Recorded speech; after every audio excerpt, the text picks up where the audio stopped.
Ave Maria, cheia de graça, o Senhor é convosco. Bendita sois vós entre as mulheres, e bendito é o fruto do vosso ventre, Jesus. Santa Maria, Mãe de Deus, rogai por nós, pecadores, agora e na hora de nossa morte. Amém. Eu quero dizer a você que está acompanhando com o livro A Força do Silêncio contra a Ditadura do Ruído. Nós estamos na página 265. Página 265.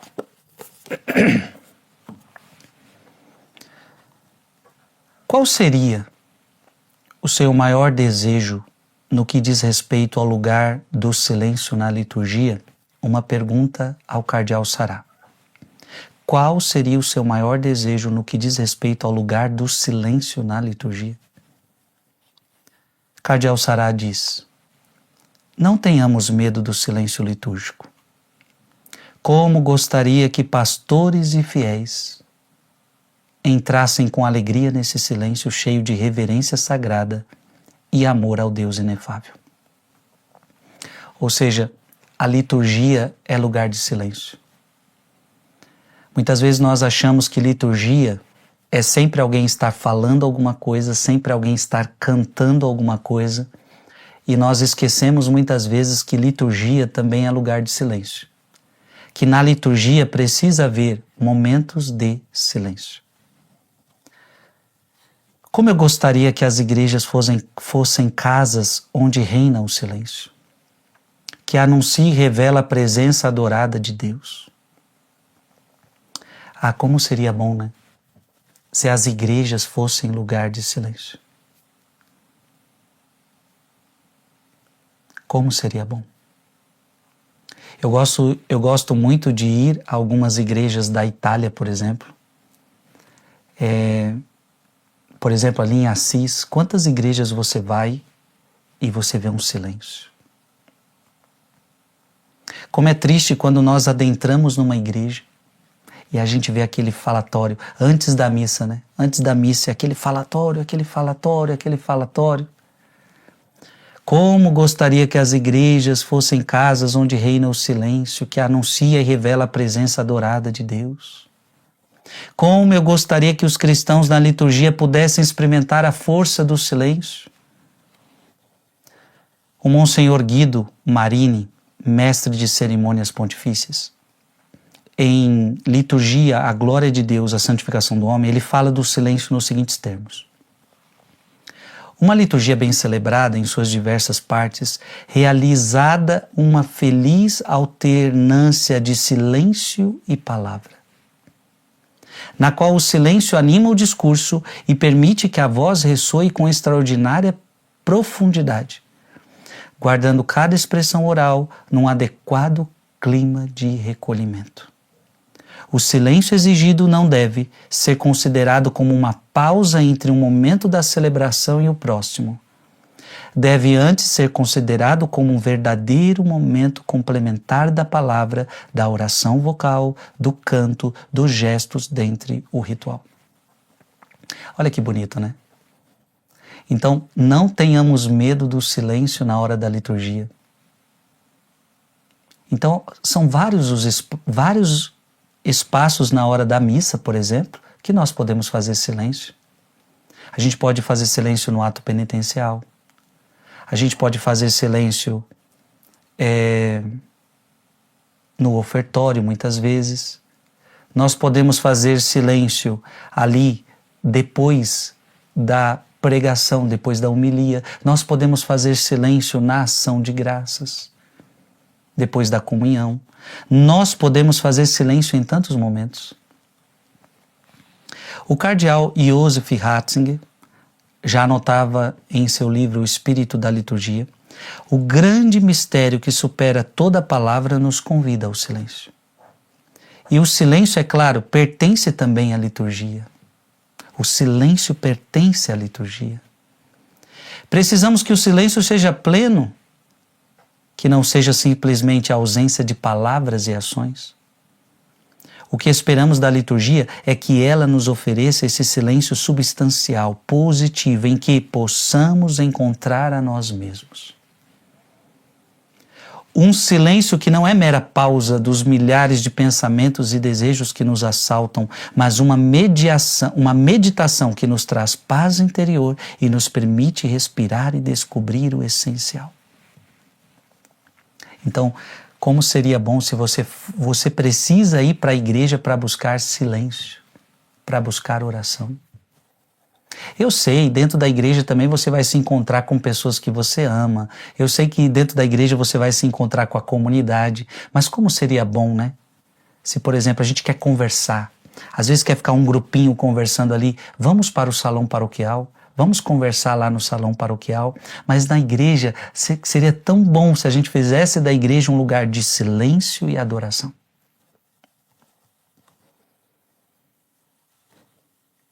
Quantas vezes, por exemplo, depois da missa, por exemplo, quantas pessoas querem ficar ali um pouquinho mais em adoração? E aí vira aquele fervo, né?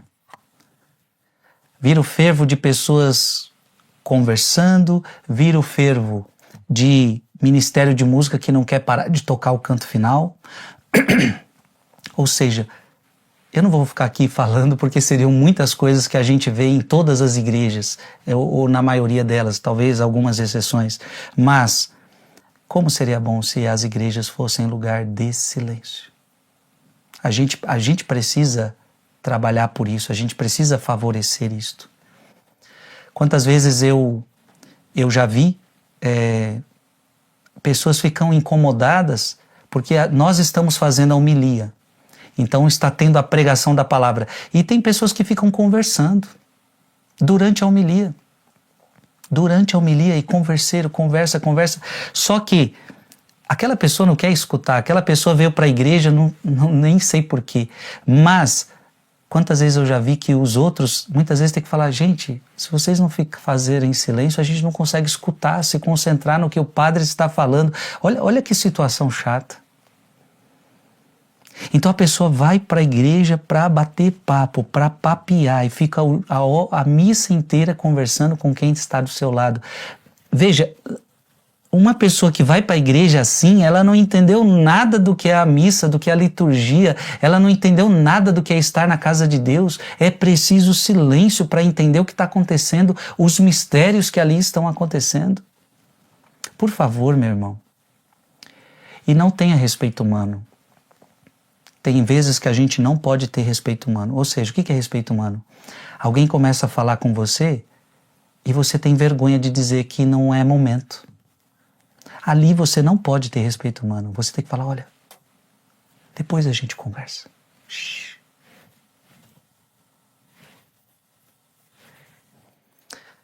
A gente precisa trazer para a igreja esse espaço de silêncio. E veja, eu não estou falando de criança, porque criança é criança. Criança, ela demora para compreender que ali é um espaço de silêncio. E eu, por exemplo, como padre, eu nunca me incomodei com as crianças gritando, as crianças chorando, as crianças conversando umas com as outras. Eu não estou falando de crianças, eu estou falando de adultos. De adultos que não sabem fechar a boca dentro de uma igreja. De adultos que na hora da missa só querem conversar. De adolescentes que na hora da missa só sabem conversar.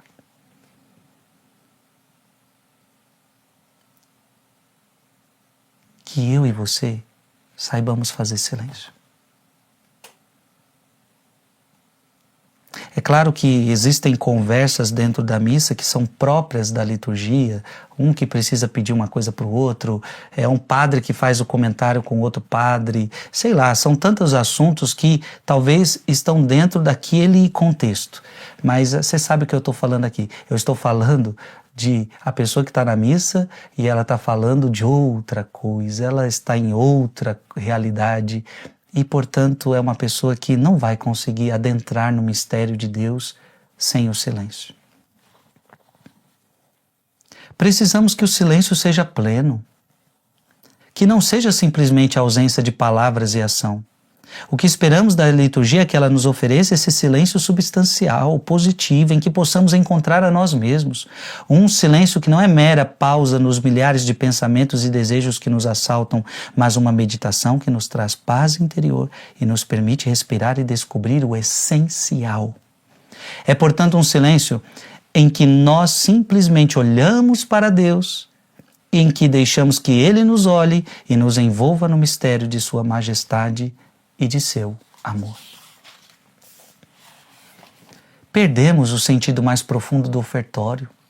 O ofertório virou, em muitos lugares, um lugar de pausa na missa. Parece que o ofertório é a pausa da missa e agora eu vou no banheiro, agora eu vou conversar com meu amigo que está do lado, porque agora a homilia acabou, agora tem uma música sendo tocada, então agora dá para a gente conversar. Perdemos o sentido mais profundo do ofertório. No entanto, é nesse momento, como sugere o próprio termo, que todo o povo cristão se oferece em Cristo e não apenas junto a Cristo no sacrifício que se realizará na consagração. No século VII, o pseudo-germano relata que a procissão do ofertório abria-se com esta advertência. No século VII. Que todos observem um silêncio espiritual e vigilante às portas de suas almas. Veja bem, na hora do ofertório, no século VII, era esta a advertência que se fazia. Que todos observem um silêncio espiritual e vigilante às portas de suas almas. Que ao traçarem o sinal da cruz sobre os seus rostos, guardem-se do tumulto das palavras e dos vícios. Guardem seus lábios de todas as palavras vulgares, a fim de que seus corações estejam voltados apenas para Cristo. Então se pedia silêncio. Se o ofertório é visto apenas como uma preparação de dons, como um gesto prático e prosaico, então será grande a tentação de adicionar e de inventar ritos para preencher o que parece vazio. Por isso convém insistir no silêncio dos leigos durante a oração eucarística. Como diz Monsenhor Guido Marini, esse silêncio não é sinônimo de passividade ou falta de participação. Ele tem por finalidade fazer com que os fiéis entrem no ato de amor pelo qual Jesus se oferece ao Pai sobre a cruz para a salvação do mundo. Em silêncio verdadeiramente sagrado é o momento litúrgico em que temos de dizer sim com toda a força do nosso ser à ação de Cristo para que se torne também o nosso agir na vida cotidiana. Meu irmão e minha irmã, em resumo, dentro de uma igreja, procure fazer silêncio. Durante a Santa Missa, faça silêncio, mas, se possível, absoluto. Eu digo silêncio de evitar todo e qualquer brincadeira, comentário. Precisamos fazer isso. Então, entrou dentro de uma igreja, vamos tentar fazer silêncio. Durante a missa, silêncio.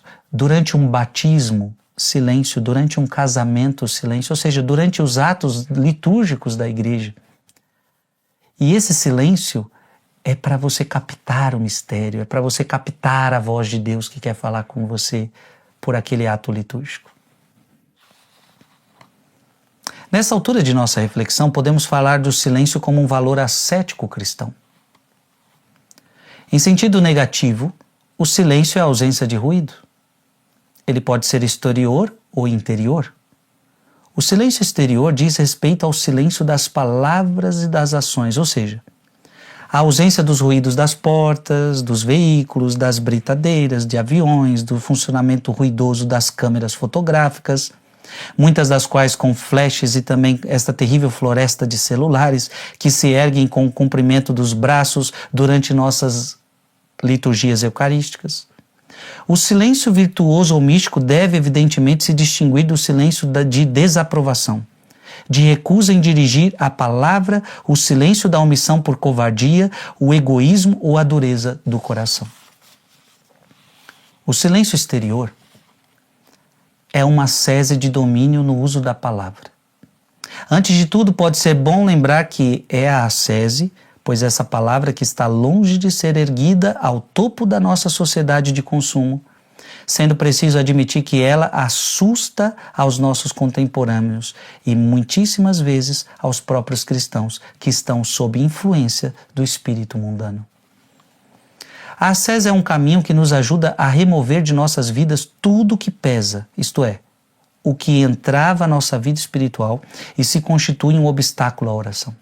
Sim, é exatamente na oração que Deus nos comunica a sua vida e manifesta a sua presença em nossa alma, irrigando-a de torrentes de amor trinitário.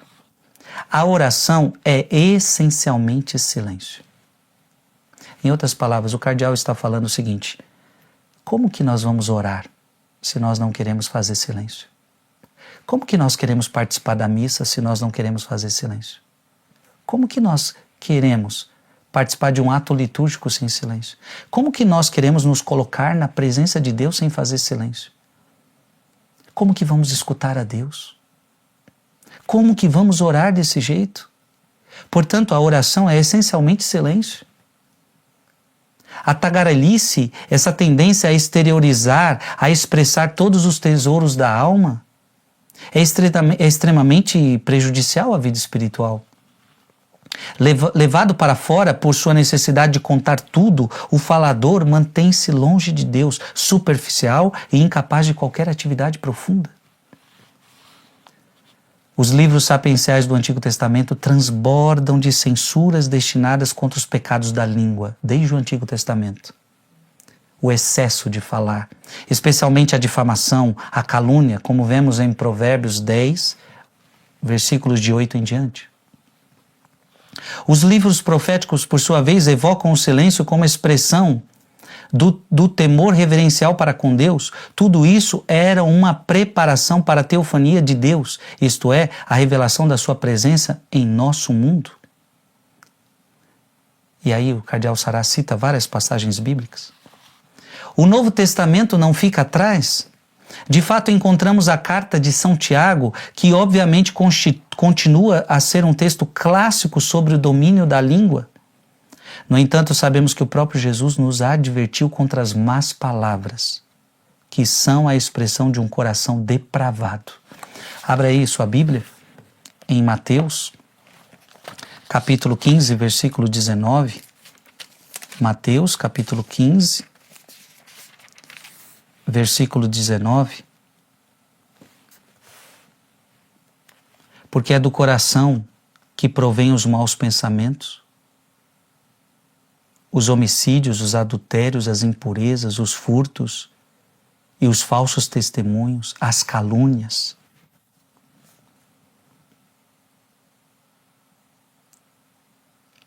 Versículo 18, ao contrário, aquilo que sai da boca provém do coração. Então é por isso que o cardeal Sará colocou essa citação bíblica. Então o cardeal Sará colocou só o versículo 19, mas fica mais claro quando a gente lê o versículo 18. Ao contrário, aquilo que sai da boca provém do coração. Então a boca fala do que o coração está cheio. Ao contrário, aquilo que sai da boca provém do coração, isto é, o que mancha o homem. E o que sai do coração do homem? Maus pensamentos, homicídios, adultérios, impurezas, os furtos, os falsos testemunhos, as calúnias. E mesmo contra palavras ociosas, das quais seremos chamados a prestar contas. Abra sua Bíblia em Mateus capítulo 12, versículo 19. Mateus 12, 19. Ele não disputará, não elevará sua voz, ninguém ouvirá sua voz nas praças públicas.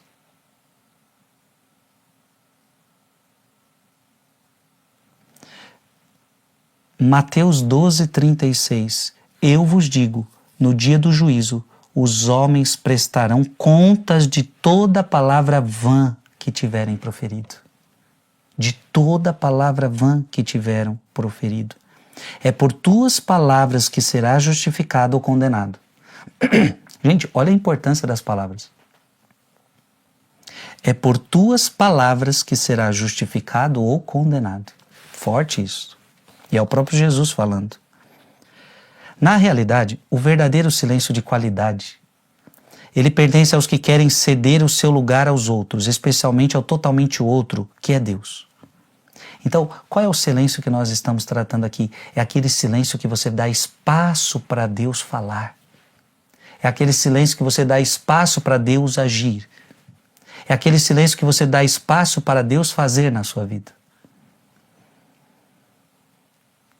No entanto, o ruído exterior caracteriza o indivíduo que quer ocupar a posição importante, que quer se pavonear e exibir, ou simplesmente preencher seu vazio interior, como vemos acontecer em muitos lugares públicos onde reina o ruído e o orgulho ensurdecedores.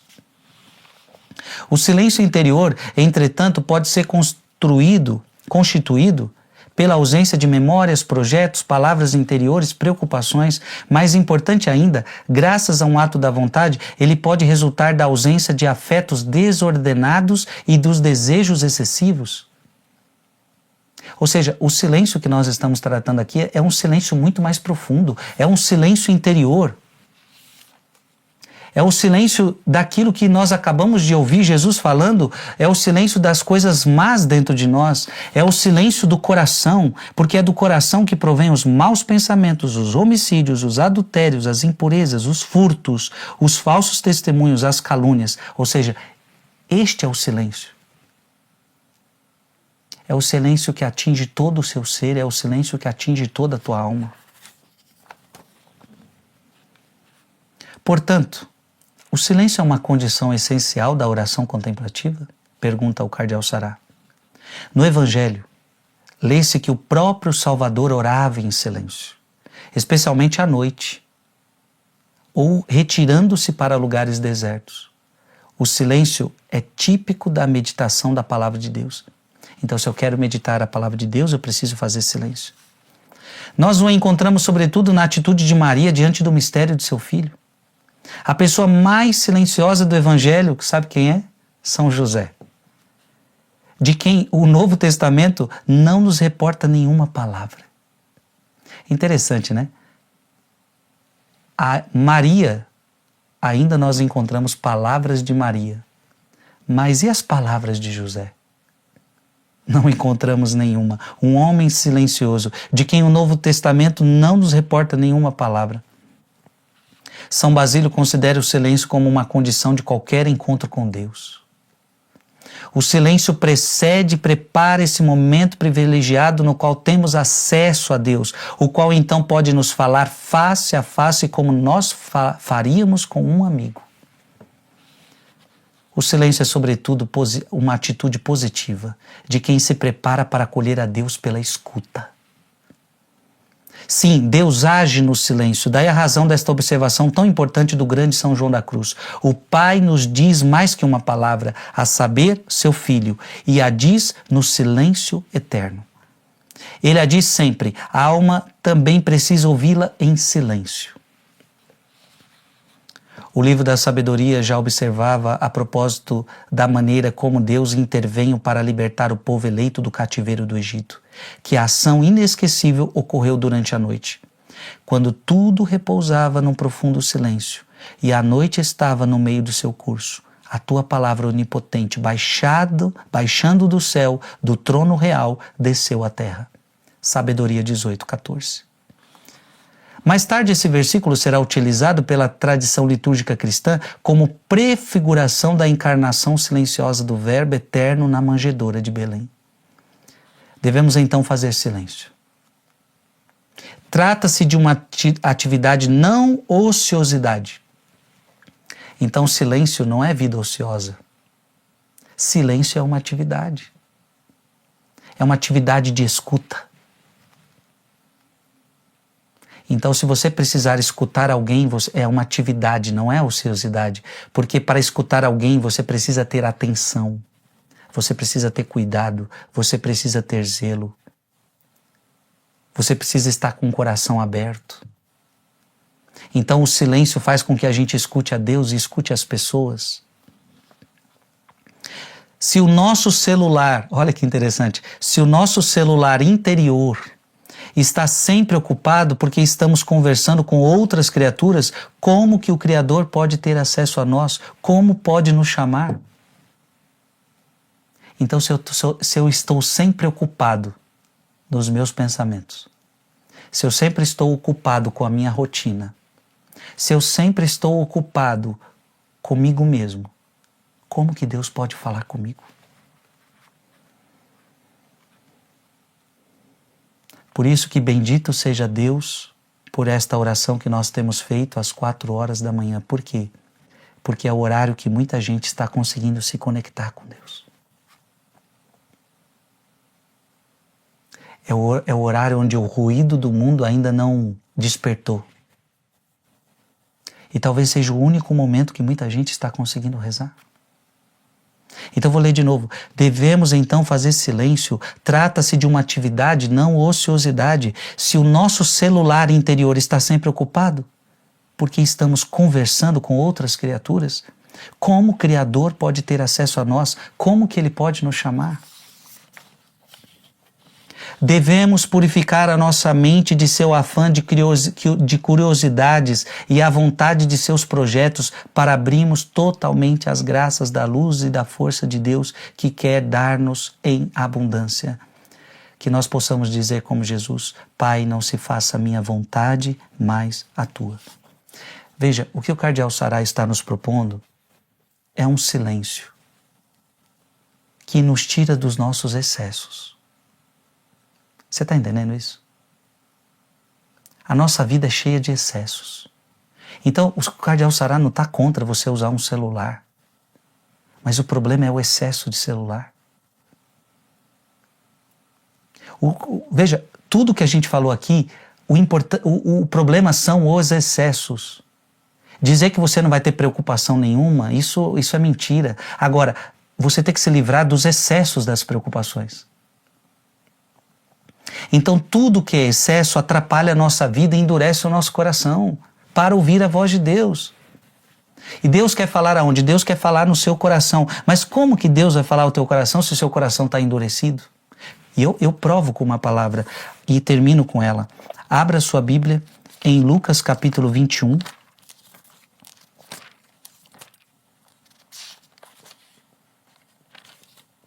Lucas capítulo 21, versículo 34. Lucas 21, 34. Então, o que o cardeal, eu lendo tudo o que eu fui lendo aqui para vocês, me parecia o cardeal gritando para nós. Como é que nós vamos ouvir a voz de Deus se nós não saímos dos nossos excessos? Se nós não praticamos uma ascese? E ele falava da ascese.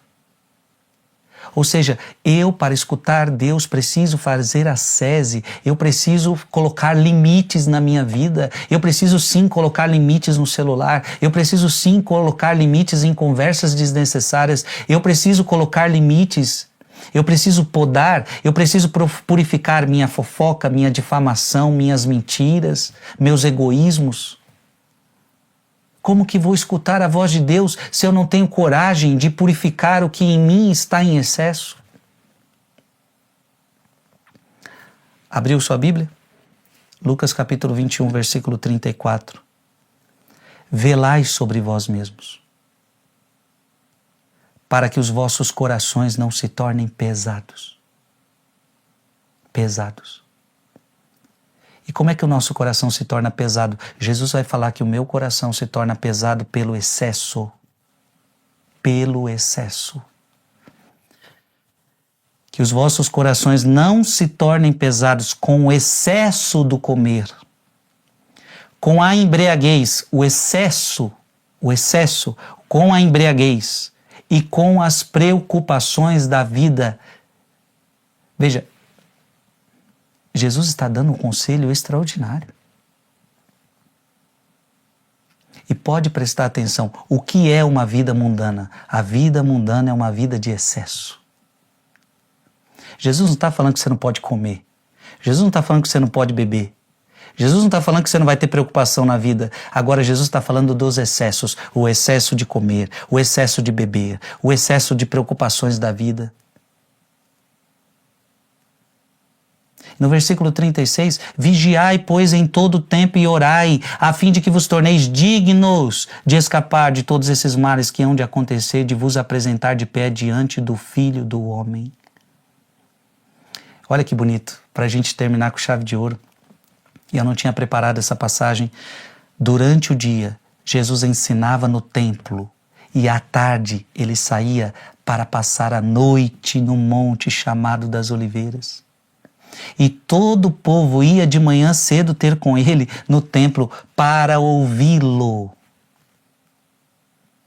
Então você está entendendo? Jesus traz uma palavra para dizer o seguinte: vocês estão nos excessos. Como é que vocês querem me ouvir? Como é que vocês querem ouvir a voz de Deus se vocês estão no excesso de comer, no excesso de beber, no excesso de preocupações? Ou seja, vocês só se preocupam com este mundo. Vocês só se preocupam com coisas mundanas. Vocês só se preocupam em curtir a vida. Essa é a verdade. Tem muita gente só preocupada em curtir a vida neste mundo. E curtir com excesso. Dessa forma, o seu coração fica duro, o seu coração fica endurecido e Deus não consegue encontrar espaço para falar com você. É preciso colocar limites.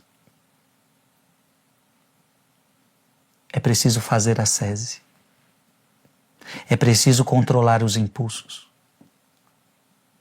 É preciso. Se eu não fizer isto, eu não vou conseguir ouvir a voz de Deus. Se você quiser viver a vida mundana, que é uma vida de excessos, escute o que eu estou te falando. Uma vida mundana, pode olhar o que é uma vida mundana. É uma vida de excessos. É uma vida sem limites. E é isso que o mundo quer. O mundo gosta disso, não ter limites. Eu quero fazer o que eu quiser. Uma vida de excesso torna o seu coração pesado e você não consegue escutar a voz de Deus. E que bonito Jesus, depois de fazer essa linda pregação, Jesus ensinava no templo. Então Jesus ensinava, mas à tarde ele saía para passar a noite toda no monte chamado das Oliveiras. Passou a noite toda orando. A noite toda em silêncio. Olha o contraponto. De um lado, os excessos. De outro lado, Jesus passando a noite toda em oração. Por isso que o tema dessa pregação é: o silêncio é uma condição essencial da oração. Mas como que vou fazer silêncio se eu não quero me libertar dos meus excessos? Amado irmão e amada irmã, eu termino dizendo isso para você. Liberte-se dos seus excessos. De tudo. O excesso de falar, o excesso de celular, o excesso de comida, o excesso de bebida, o excesso de preocupação. Os excessos. Excesso. Ou seja, o que é o excesso? É o desnecessário. É aquilo que você não precisa. É aquilo que você não precisa. Todos esses excessos vão te tornando uma pessoa mundana, coração pesado, fechado a Deus, e você não é capaz de ouvi-lo. E aí você não consegue rezar, você não consegue ter uma oração profunda, porque o seu coração está cheio de excesso. Que Deus nos ajude, que Deus nos capacite a ouvi-lo, que nós tenhamos coragem de purificar nosso coração. Glória ao Pai, ao Filho e ao Espírito Santo, como era no princípio, agora e sempre. Amém.